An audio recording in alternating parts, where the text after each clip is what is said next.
أعوذ بالله من الشيطان الرجيم. بسم الله الرحمن الرحيم.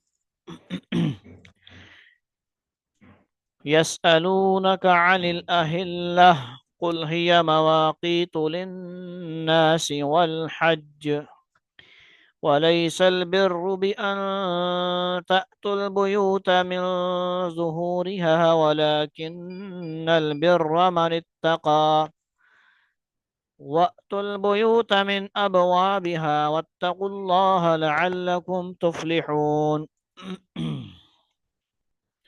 وقاتلوا في سبيل الله الذين يقاتلونكم ولا تعتدوا.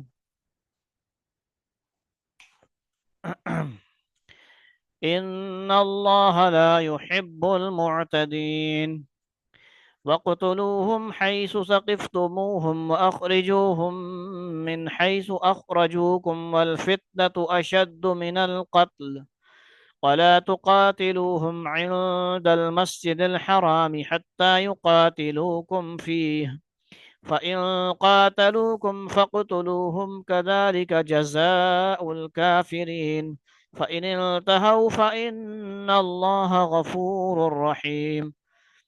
وقاتلوهم حتى لا تكون فتنة ويكون الدين لله فإن انتهوا فلا عدوان إلا على الظالمين. الشهر الحرام بالشهر الحرام والحرمات قصاص فمن اعتدى عليكم فاعتدوا عليه بمثل ما اعتدى عليكم واتقوا الله واعلموا أن الله مع المتقين. وأنفقوا في سبيل الله ولا تلقوا بأيديكم إلى التهلكة وأحسنوا إن الله يحب المحسنين.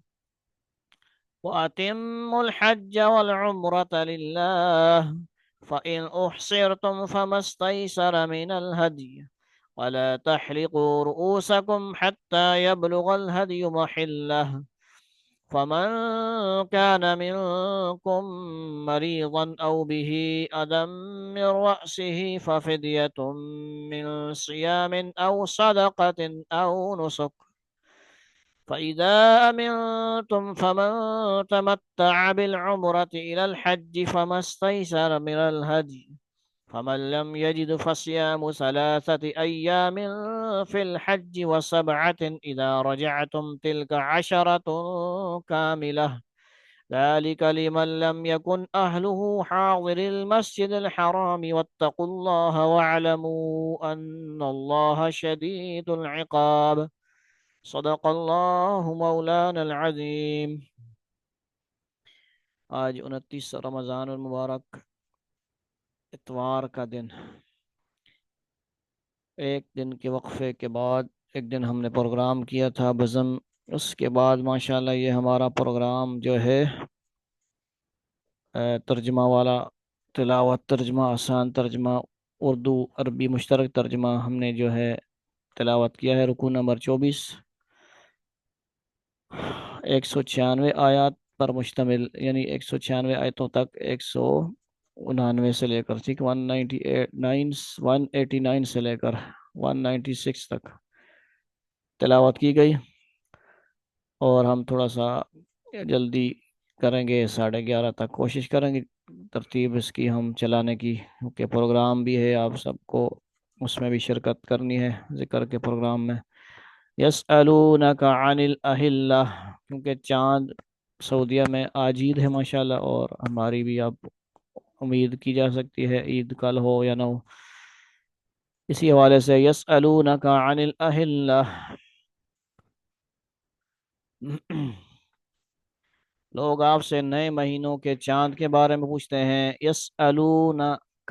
یسألون پوچھتے ہیں، سب لوگ سوال کرتے ہیں کا آپ سے، عن الاہلہ عن کے بارے میں، سے الاہلہ مطلب کیا ہے؟ چاند، نئے چاند کے مہینوں کو اہلہ، نئے چاند کے مہینوں کے بارے میں، یعنی مہینوں کے چاند کے بارے میں پوچھتے ہیں آپ سے۔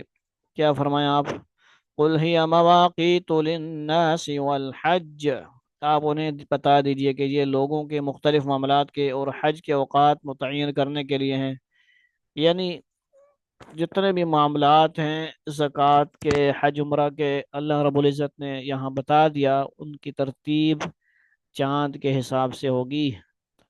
تو اس چیز کو اللہ تعالی ہمیں، ہمارے تمام اداروں کو توفیق عطا فرما دے کہ ہر جگہ اسلامک ڈیٹ کو لکھنا شروع کریں، بیان کرنا شروع کریں، ہم سب بھی، دینی ادارے والے بھی اور اسکولوں والے، تمام معاملات کو اس حساب سے کوشش کریں۔ قرآن والے معاملات ہوں قرآنی حساب سے ہوں۔ اب صرف چاند کی وجہ سے کہ 29 کا ہو، 30 کا ہو، تو اس حساب سے معاملات کو جو کم از کم 28 تک تو وہ کر سکتے ہیں نا، 28 پہ لکھ دیا کریں کہ 28 کے بعد آگے چاند کے حساب سے ڈیٹیل بتائی جائے گی۔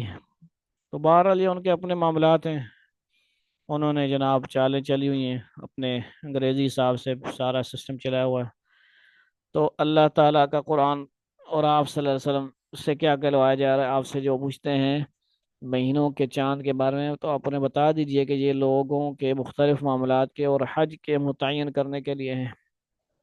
یعنی اللہ تعالیٰ کے نظام ہے، جو بھی معاملات ہیں، مہینے ہیں، وہ اسی حساب سے ہوں گے۔ رمضان کا مہینہ ہے، حج کے مہینے ہیں، چاند کے حساب سے ہوں گے، اور کسی حساب سے جنوری فروری کے حساب سے نہیں ہوں گے۔ وَلَيْسَ الْبِرُّ بِأَن تَأْتُوا الْبُيُوتَ مِنْ ظُهُورِهَا وَلَكِنَّ الْبِرَّ مَنِ اتَّقَى، اور یہ کوئی نیکی نہیں ہے کہ تم گھروں میں ان کی پشت کی طرف داخل ہو، وَلَكِنَّ الْبِرَّ مَنِ اتَّقَى، بلکہ نیکی یہ ہے کہ انسان تقوی اختیار کرے۔ وَأْتُوا الْبُيُوتَ مِنْ أَبْوَابِهَا، اور تم گھروں میں ان کے دروازوں سے داخل ہوا کرو۔ وَاتَّقُوا اللَّهَ لَعَلَّكُمْ تُفْلِحُونَ، اور اللہ سے ڈرتے رہو تاکہ تمہیں فلاح حاصل ہو۔ یہ کیا فرمایا گیا جی؟ ان کی پشت کی طرف سے، ظہورها، ظہور پشت کو جیسے کمر کو بھی کہتے ہیں آپ، ظہر، ٹھیک ہے جی، داخل ہونا منع کیا گیا۔ تو اس کا مطلب کیا ہے جی؟ بعض اہل عرب کا یہ معمول تھا کہ اگر حج کا احرام باندھنے کے بعد انہیں کسی ضرورت سے گھر واپس جانا پڑتا تو وہ گھر کے عام دروازے سے داخل ہونے کو ناجائز سمجھتے تھے، اور ایسی صورت میں گھر کے پچھلے حصے سے داخل ہوتے تھے، خواہ اس کے لیے انہیں گھر میں نقب ہی کیوں نہ لگانی پڑے، یعنی چوری چھپے جس کو کہیں گے نقب لگانا۔ یہ آیت اس فضول رسم کو بے بنیاد قرار دے رہی ہے۔ یعنی ایک طریقہ بتا دیا گیا الٹے راستے سے، چور راستے سے اپنے گھر میں بھی داخل ہونا کیا ہے جی؟ منع ہے، تو دوسرے کے گھر میں جانا کیا ہے؟ جائز ہوگا؟ ہرگز نہیں۔ تو یہ ایک طریقہ، ایک جو ہے ان کی جو عادت تھی اس کو بتایا گیا ہے۔ وَقَاتِلُوا فِي سَبِيلِ اللَّهِ الَّذِينَ يُقَاتِلُونَكُمْ وَلَا تَعْتَدُوا، اور ان لوگوں سے اللہ کے راستے میں جنگ کرو جو تم سے جنگ کرتے ہیں، اور زیادتی نہ کرو، وَلَا تَعْتَدُوا، اور زیادتی نہ کرو۔ زیادتی مطلب کیا ہے جی؟ بچوں کو مارنا، عورتوں پہ ظلم کرنا، عورتوں کو بھی شہید کر دینا، مار دینا، مطلب ہمارے ہاں جیسے کیا جا رہا ہے، ٹھیک ہے جی، بچوں کو، عورتوں کو بم مارے جا رہے ہیں، مساجد شہید کی جا رہی ہیں۔ تو ہمیں حکم کیا ہے مسلمانوں کو کہ وہ ایسی جنگ کریں گے، پرامن جنگ ہوگی، جس میں جو مجاہدین ہیں وہ مجاہدین فوجیوں سے ہی لڑیں گے، نہ کہ کسی بوڑھوں سے، نہ بچوں سے، نہ عورتوں سے۔ عورتوں کو، ان بوڑھوں کو قید کیا جائے گا، لہٰذا ان کا لحاظ کیا جائے گا، خیال کیا جائے گا۔ یقین جانو کہ اللہ زیادتی کرنے والوں کو پسند نہیں کرتا۔ ان اللہ لا يحب المعتدین، مسلمان نے بھی زیادتی کسی کے ساتھ بم مار دیا، بچوں کو مار دیا اور مسجد کو شہید کر دیا، ٹھیک ہے جی، فلاں فلاں جگہ پہ فلاں کو جا کے عورتوں کو پکڑ کے لے گئے جیل، مسلمان ہی کر رہے ہیں آج کل، تو اللہ تعالیٰ ان کو پسند نہیں کرتا۔ 121، یعنی فائدہ کیا ہے اس کا جی؟ یہ آیات اس وقت نازل ہوئی تھیں جب مکہ کے مشرکین نے آن حضرت صلی اللہ علیہ وسلم اور آپ کے صحابہ کو صلح حدیبیہ کے موقع پر عمرہ ادا کرنے سے روک دیا تھا، اور یہ معاہدہ کیا تھا کہ وہ اگلے سال آ کر عمرہ کریں گے۔ جب اگلے سال عمرے کا ارادہ کیا گیا تو کچھ صحابہ کو یہ خطرہ ہوا کہ کہیں مشرکین مکہ حد شکنی کر کے ہم سے لڑائی نہ شروع کر دیں۔ اگر ایسا ہوا تو مسلمانوں کو یہ مشکل پیش آئے گی کہ حدود حرم میں اور خاص طور پر ذی قعدہ کے مہینے میں لڑائی کیسے کریں، یعنی ذی قعدہ و حرم اور ذی الحج، ٹھیک ہے جی، اور ایک اور مہینہ جو ہے کون سا جی؟ یہ 4 مہینے نا حرمت والے مہینے، مطلب جس میں لڑائی شائی سارا کچھ منع ہوتا ہے۔ ذی کے مہینے میں لڑائی کیسے کریں جبکہ اس مہینے میں جنگ ناجائز ہے؟ ان آیات نے وضاحت فرمائی کہ اپنی طرف سے تو جنگ نہ کی جائے، البتہ اگر کفار معاہدہ توڑ کر خود جنگ شروع کر دیں تو ایسی صورت میں مسلمانوں کے لیے جنگ جائز ہے۔ یہ ایمرجنسی صورت ہو گئی نا، اور اگر وہ حدود حرم اور محترم مہینے کی حرمت کا لحاظ کیے بغیر حملہ آور ہو جائیں تو مسلمانوں کے لیے بھی ان کی زیادتی کا بدلہ دینا درست ہے۔ یعنی وہ زیادتی ان کی طرف سے ہو رہی ہے، شروعات پہل ٹرائی انہوں نے پہلے کی، تو پھر اس صورت میں یہ نہیں ہوگا کہ وہ جو مرضی کرتے رہیں، پھر مقابلہ آگے سے دفاعی صورتحال کی جائے گی۔ تو اس صورت میں بھی اللہ تعالیٰ فرما رہے ہیں زیادتی نہیں کرنی آپ نے، نہ ان اللہ لا يحب المعتدين وقتلوهم حيث ثقفتموهم واخرجوهم من حيث اخرجوكم والفتنة اشد من القتل، اور تم ان لوگوں کو جہاں پاؤ قتل کرو اور انہیں اس جگہ سے باہر کرو جہاں سے انہوں نے تمہیں نکالا تھا۔ اور فتنہ قتل سے زیادہ سنگین برائی ہے۔ والفتنة اشد من القتل، اشد حبا للہ آپ نے پڑھا لفظ سنا پہلے، اور یہاں کیا ہے؟ والفتنة اشد من القتل ولا تقاتلوهم عند المسجد الحرام حتى يقاتلوكم فيه، اور تم ان سے مسجد حرام کے پاس اس وقت تک لڑائی نہ کرو جب تک وہ خود اس میں تم سے لڑائی شروع نہ کریں، پہل یعنی وہ نہ کریں جب تک۔ فَإِن قَاتَلُوكُمْ فَاقْتُلُوهُمْ كَذَلِكَ جَزَاءُ الْكَافِرِينَ، ہاں اگر وہ تم سے اس میں لڑائی شروع کر دیں، حملہ کریں، کوئی ایسی شروعات کریں، چھیڑا چھاڑی کریں، ٹھیک ہے جی، تو تم ان کو قتل کر سکتے ہو، ایسے کافروں کی سزا یہی ہے۔ کیونکہ معاہدہ تو ہمارے ساتھ ہے، مسلمانوں کے ساتھ ہے، ہمیں کہا گیا ان مہینوں میں آپ نے کچھ نہیں ایسا دفاعی سسٹم، دفاعی تو کرنا ہے لیکن شروعات والا کام، لڑائی والا ایسا کوئی معاملہ آپ نے نہیں کرنا، لیکن ان کو مستی آتی رہتی ہے، چھیڑا چھاڑی کرتے رہتے ہیں کافر، تو آپ نے پھر بہترین طریقے سے جواب ان کو دینا ہے۔ فتنہ کا لفظ آیا ہے جی، والفتنة اشد من القتل، فإن انتهوا فإن الله غفور رحیم۔ پھر اگر وہ باز آ جائیں تو بے شک اللہ بہت بخشنے والا بڑا مہربان ہے۔ وقاتلوہم حتی لا تکون فتنة ویکون الدین للہ، اور تم ان سے لڑتے رہو، جہاد کرتے رہو یہاں تک کہ تم فتنہ باقی نہ رہے اور دین اللہ کا ہو جائے، یعنی اللہ کے دین کو ساری دنیا میں نافذ کرنے کے لیے جہاد جو ہے کا حکم ہمیشہ رہے گا، ہوتا رہے گا، قیامت تک رہے گا، کبھی ختم نہیں ہو سکتا۔ فَإِنِ انْتَهَوْا فَلَا عُدْوَانَ إِلَّا عَلَى الظَّالِمِينَ، پھر اگر وہ باز آ جائیں تو سمجھ لو کہ تشدد سوائے ظالموں کے کسی پر نہیں ہونا چاہیے، ٹھیک ہے جی، ظالموں کے اوپر ہی سزا ہوگی، اور کسی جس نے پر امن طریقے سے اور لڑائی میں شریک نہیں ہے ان لوگوں کو آپ کچھ بھی نہیں کر سکتے۔ لفظ فتنہ قرآن کریم میں مختلف معنوں میں استعمال ہوا ہے، جن میں سے ایک معنی ظلم اور تشدد کے بھی ہیں، اور شاید یہاں یہی معنی مراد ہیں، یعنی فتنہ قتل سے بھی بڑا لفظ فرمایا گیا یہاں پہ، ظلم اور تشدد جیسے کہ ہوتا ہے، اور شاید یہاں یہی معنی مراد ہے۔ مشرکین مکہ نے مسلمانوں کو اپنے دین پر عمل سے روکنے کے لیے بدترین تشدد روا رکھا ہوا تھا، لہٰذا بظاہر یہاں مقصد یہ ہے کہ اگرچہ کسی کو قتل کرنا اپنی ذات میں کوئی اچھی بات نہیں ہے، لیکن فتنہ اس کے مقابلے میں زیادہ سخت برائی، اور جہاں فتنے کا سد باب قتل کے بغیر ممکن نہ ہو وہاں قتل کے سوا چارہ نہیں۔ اور یہاں یہ بات سمجھنے کی ہے کہ شرعاً جہاد کا اصل مقصد کسی کو اسلام پر مجبور کرنا نہیں ہے، یہی وجہ ہے کہ عام حالات میں کوئی شخص کفر پر اصرار کرے تب بھی جزیہ کے ذریعے اسلامی حکومت کے قوانین کی اطاعت کر کے کیا کرنا ہے جی، اپنے مذہب پر قائم رہ سکتا ہے، لیکن جزیرہ عرب کا حکم مختلف ہے، یہ وہ ملک ہے جہاں رسول کریم صلی اللہ علیہ وسلم کو براہ راست ٹھیک ہے جی بھیجا گیا ہے، اور جہاں کے لوگوں نے آن حضرت صلی اللہ علیہ وسلم کے معجزات اپنی آنکھوں سے دیکھے اور آپ کی تعلیمات براہ راست سنی، پڑھی سنی، ایسے لوگ اگر ایمان نہ لائیں تو پچھلے انبیاء علیہ السلام کے زمانوں میں انہیں عذاب عذاب عام کے ذریعے ہلاک کیا گیا۔ آن حضرت صلی اللہ علیہ وسلم کے زمانے میں عذاب عام تو موقوف فرما دیا گیا، کیونکہ وما کان اللہ ليعذبهم وانت فیہم وما کان اللہ معذبهم یستغفرون۔ لیکن یہ حکم دیا گیا کہ جزیرہ عرب میں کوئی کافر مستقل شہری کی حیثیت میں نہیں رہ سکتا۔ یہاں اس کے لیے تین ہی راستے ہیں، یا اسلام لائے، یا جزیرہ عرب سے باہر چلا جائے، یا جنگ میں قتل ہو جائے۔ تین ترتیبیں اس کو بتا دی گئی، تین آپشن۔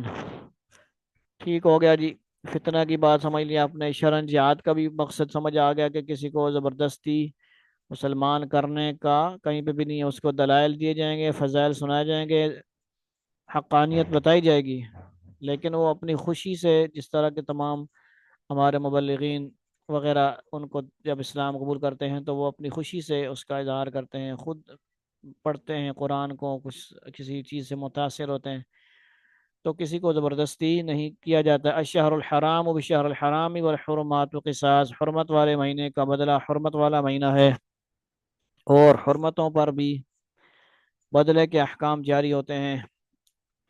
حرمت والے مہینے کا بدلہ حرمت والا مہینہ ہے، اور حرمتوں پر بھی بدلے کے احکام جاری ہوتے ہیں۔ والحرمات قصاص، قصاص کا مطلب بدلہ ہوتے ہیں۔ اس کا کیا مطلب ہوا جی؟ یعنی اگر کوئی شخص مہینے کی حرمت پامال کر کے تم سے لڑائی کرے تو تم بھی اس سے بدلہ لے سکتے ہو۔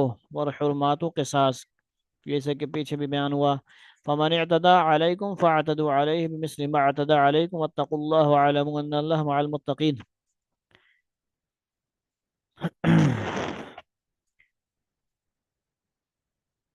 چنانچہ اگر کوئی شخص تم پر کوئی زیادتی کرے تو تم بھی ویسی ہی زیادتی اس پر کرو جیسی زیادتی اس نے تم پر کی ہو، اور اللہ سے ڈرتے رہو، اور اچھی طرح سمجھ لو کہ اللہ انہی کے ساتھ، انہی کا ساتھی ہے کہ اس کا خوف دل میں رکھتے ہیں۔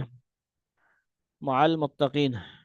وانفقوا فی سبیل اللہ ولا تلقوا بأیدیکم الی التہلکۃ واحسنوا ان اللہ یحب المحسنین۔ اور اللہ کے راستے میں مال خرچ کرو، اور اپنے آپ کو خود اپنے ہاتھوں ہلاکت میں نہ ڈالو، اور نیکی اختیار کرو، بے شک اللہ نیکی کرنے والوں سے محبت کرتا ہے۔ محبت اللہ تعالیٰ نیکی کرنے والوں سے کرتا ہے۔ اور اپنے آپ کو ہلاکت میں نہ ڈالو خود اپنے ہاتھوں سے، اس کا کیا مطلب ہوا جی؟ اشارہ یہ ہے کہ اگر تم نے جہاد میں خرچ کرنے سے بخل سے کام لیا اور اس کی وجہ سے جہاد کے مقاصد حاصل نہ ہو سکے تو یہ اپنے پاؤں پر خود کلاڑی مارنے کے مترادف ہوگا، کیونکہ اس کے نتیجے میں دشمن مضبوط ہو کر تمہاری ہلاکت کا سبب بنے گا۔ یعنی کنجوس بھی نہ بنو، دلیر بنو، اس چیز کا حکم دیا جا رہا ہے۔ اگر ہم پیچھے ہٹے رہے، کنجوسی بھی کرتے رہے، خرچ بھی نہ کیا ہم مجاہدین پر، اور جناب خود بھی نہ سیکھا کچھ جہاد کے لیے، نہ نیت کی، نہ کچھ سیکھا، تو پھر اس چیز کا بھی اپنے آپ کو ہلاکت میں ڈالنے والی بات ہے۔ اور کیا بات ہوئی جی؟ اپنے آپ پاؤں پر کلاڑی مارنے والی بات ہوئی۔ وَأَتِمُّوا الْحَجَّ وَالْعُمْرَةَ لِلَّهِ فَإِنْ أُحْصِرْتُمْ فَمَا اسْتَيْسَرَ مِنَ الْهَدْيِ، اور حج اور عمرہ اللہ کے لیے پورا پورا ادا کرو۔ وَأَتِمُّوا، پورا پورا مکمل تکمیل کرو حج اور عمرہ اللہ کے لیے، ہاں۔ فَإِنْ أُحْصِرْتُمْ فَمَا اسْتَيْسَرَ مِنَ الْهَدْيِ، اور ہاں اگر تمہیں روک دیا جائے تو جو قربانی میسر ہو۔ حج مطلب قربانی کو بولتے ہیں، اللہ کے حضور پیش کر دو۔ فَمَا اسْتَيْسَرَ من الحدی ولا تحلقوا رؤوسکم حتی یبلغ الحدی محلہ، اور اپنے سر اس وقت تک نہ منڈاؤ جب تک قربانی اپنی جگہ نہ پہنچ جائے۔ یعنی حج کا مناسک بیان ہو رہا ہے کہ قربانی جب تک نہیں کرتے ہو اس وقت تک سر نہیں منڈانا، کیونکہ عمرے میں کیا ہوتا ہے جی؟ آخری کام ہوتا ہے سر منڈانا، اس سے کے بعد ہم جو ہے عمرے کے احرام سے نکل جاتے ہیں۔ لیکن حج میں کیا ہے جی؟ یہ بات بتائی جا رہی ہے قربانی اپنی جگہ پر پہنچ جائے اس وقت آپ نے کیا کرنا ہے جی؟ سر منڈانا ہے، یا حلق وغیرہ جو کرتے ہیں۔ فمن كان منكم مريضا او به اذى من رأسه ففدية من صيام او صدقة او نسك، اگر تم میں سے کوئی شخص بیمار ہو یا اس کے سر میں کوئی تکلیف ہو تو روزوں یا صدقے یا قربانی کا فدیہ دے دے۔ یہ کیا تفصیل ہے جی؟ اگر تمہیں روک دیا جائے جو قربانی میسر ہو اللہ کے حضور پیش کر دو۔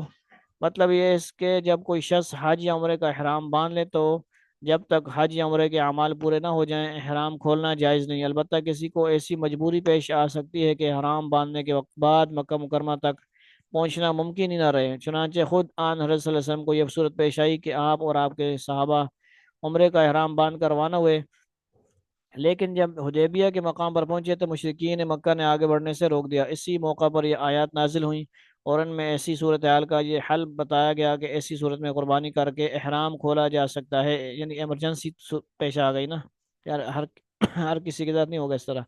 امام ابو حنیفہ رحمۃ اللہ کے مسلک میں یہ قربانی حدود حرم میں ہونی چاہیے، جیسا کہ اگلے جملے میں فرمایا گیا ہے، اور اپنے سر اس وقت تک نہ مڑاؤ جب تک قربانی اپنی جگہ نہ پہنچ جائے، نیز اس کے بعد جس حج یا عمرے کا احرام باندھا تھا اس کی قضا بھی ضروری ہے، چنانچہ آن رسول صلی اللہ علیہ وسلم نے اس عمرے کی قضا اگلے سال فرمائی۔ ٹھیک ہو گیا جی۔ آگے جو بیماروں کے لیے فدیہ کے بارے میں بات ہو رہی ہے، وہ کیا ہے؟ احرام کی حالت میں سر مڈانا جائز نہیں ہوتا، لیکن اگر کسی شخص کو بیماری یا کسی تکلیف کی وجہ سے سر مڈانا پڑ جائے تو اس کو یہ فدیہ دینا ہوگا جو یہاں مذکور ہے۔ احادیث کی روشنی میں اس کی تفصیل یہ ہے کہ یا 3 روزے رکھے جائیں یا 6 مسکینوں کو صدقۃ الفطر کے برابر صدقہ دیا جائے، صدقہ اس کو کیا جائے، اور یا ایک بکری قربان کی جائے، یہ اس کا ہو گیا جرمانہ، فدیہ ہو گیا جی۔ جو بیمار تھا یا اس نے جناب ٹھیک ہو گیا، بیمار تھا، سر میں کوئی تکلیف تھی، تو اس کے لیے یہ ہے۔ فَإِذَا أَمِنْتُمْ فَمَنْ تَمَتَّعَ بِالْعُمْرَةِ إِلَى الْحَجِّ فَمَا اسْتَيْسَرَ مِنَ الْهَدْيِ۔ پھر جب تم امن حاصل کر لو، یہ عام صورتحال ہے، اب پہلے کیا تھی؟ ایمرجنسی صورتحال۔ تو جو شخص حج کے ساتھ عمرے کا فائدہ بھی اٹھائے، وہ جو قربانی میسر ہو اللہ کے حضور پیش کرے۔ فَمَن لَّمْ يَجِدْ فَصِيَامُ ثَلَاثَةِ أَيَّامٍ فِي الْحَجِّ وَسَبْعَةٍ إِذَا رَجَعْتُمْ۔ ہاں اگر کسی کے پاس اس کی طاقت نہ ہو، کس کی طاقت نہ ہو جی قربانی کی، تو وہ حج کے دنوں میں 3 روزے رکھے، اور 7 یعنی روزے اس وقت تک جب تم گھروں کو لوٹ جاؤ، اس طرح یہ کل 10 روزے ہوں گے۔ اذا رجعتم تلک عشرۃ کاملہ، یہ حکم ان لوگوں کے لیے جن کے گھر والے مسجد حرام کے پاس نہ رہتے ہوں، اور اللہ سے ڈرتے رہو۔ ذالک لمن لم یکن اہل حاضر المسجد الحرام واتقوا اللہ واعلموا ان اللہ شدید العقاب، اور اللہ سے ڈرتے رہو اور جان رکھو کہ اللہ کا عذاب بڑا سخت ہے۔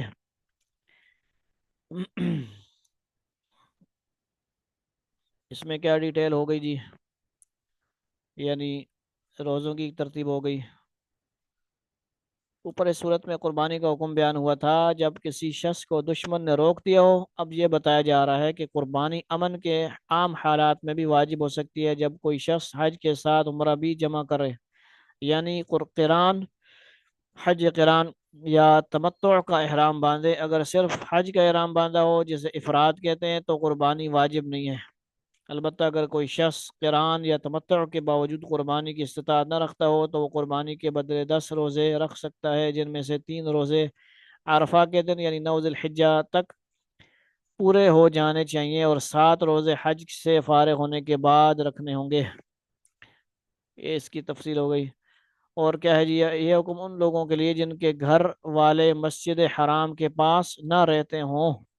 ذالک لمن لم یکن اہلہ حاضر المسجد الحرام، یعنی تمتع یا قران کے ذریعے حج اور عمرہ دونوں کو جمع کرنا صرف ان لوگوں کے لیے جائز ہے جو باہر سے حج کے لیے آئیں۔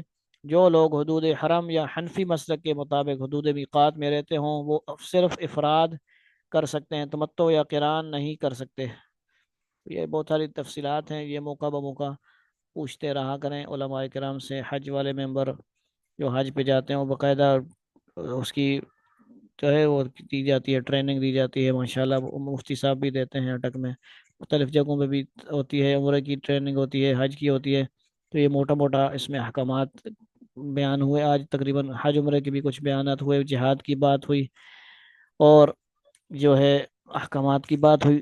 یہ سارے فرائض ہیں اللہ تعالیٰ کے، نماز فرض، و زکوٰۃ فرض، روزے فرض، جہاد بھی فرض، حج فرض، یہ ساری چیزیں فرائض میں شامل ہیں۔ ان سب کا اہتمام اللہ تعالیٰ ہم سب کو کرنے کی توفیق عطا فرمائے۔ کیونکہ ہمارا ابھی تھوڑی دیر میں پروگرام ہوگا تو ہم اسی پر اختتام، ترجمہ بھی ہمارا مختصر ہو گیا ہے، مختصر دعا کر کے ہم جو ہے اگلے پروگرام کے لیے آپ کو انشاءاللہ شامل کرتے ہیں۔ سبحان اللہ بحمدہ، سبحان اللہ العظیم، اللہم صلی علی محمد النبی الامی وعلی آلہ وسلم تسلیما۔ ربنا آتنا فی الدنیا حسنہ وفی الآخرۃ حسنۃ وقنا عذاب النار۔